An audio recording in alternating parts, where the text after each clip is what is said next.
Mathematics, Analysis and Approaches, Paper 1, Timezone 1, HL, November 2025, question number 8. Sin 3 theta can be written as sine of 2 theta plus theta.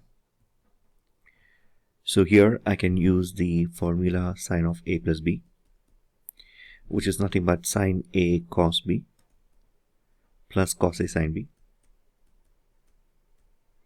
So when I apply that here, I'm going to have sine a cos b plus cos a sine b. Sin 2 theta again can be written as 2 sine a cos a. And for cos 2 theta, we already know that we have three variants. One is cos square theta minus sine square theta, and then we have a 2 cos square theta minus 1 and 1 minus 2 sine square theta. I'm going to be using 2 sine square theta minus 1 because my RHS, everything is in terms of sine. So it's better that I use 2 sine square theta, 1 minus 2 sine square theta. So this is 2 sine theta cos theta multiplied with cos theta plus 1 minus 2 sine square theta into sine theta.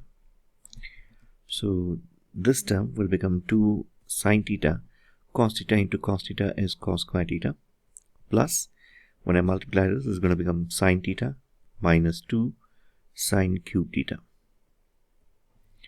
Again, this is going to be 2 sine theta. Cos square theta can be written as 1 minus sine square theta. From the identity sine square theta plus cos square theta is equal to 1.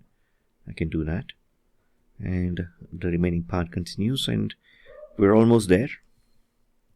2 sine theta minus 2 sine cube theta plus sine theta minus 2 sine cube theta. This would simply mean that sine 3 theta is equal to 3 sine theta minus 4 sine cube theta.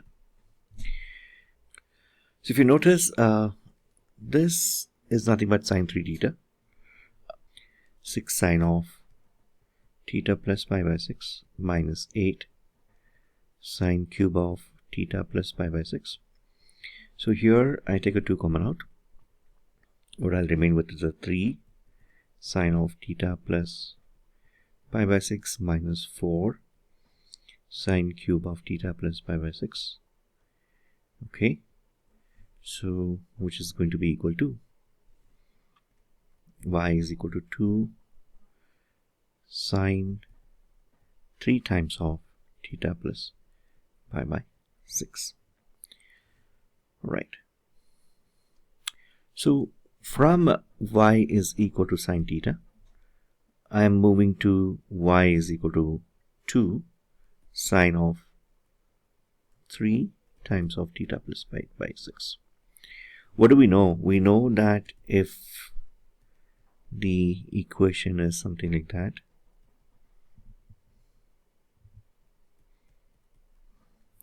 then this affects the amplitude, this affects the period, this is the horizontal shift, this is the vertical shift. Yeah. So here I can say that the amplitude changes by 2.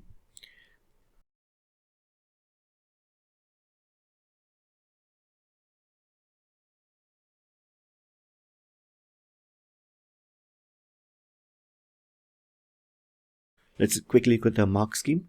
So for writing the horizontal stretch factor, you get a 1 mark, and then the horizontal shift, you get a 1 mark for that. And then we have a vertical stretch factor, we get a 1 mark for that. So that's 3 marks in total. And we get a method mark for writing this equation. So that's 4 marks.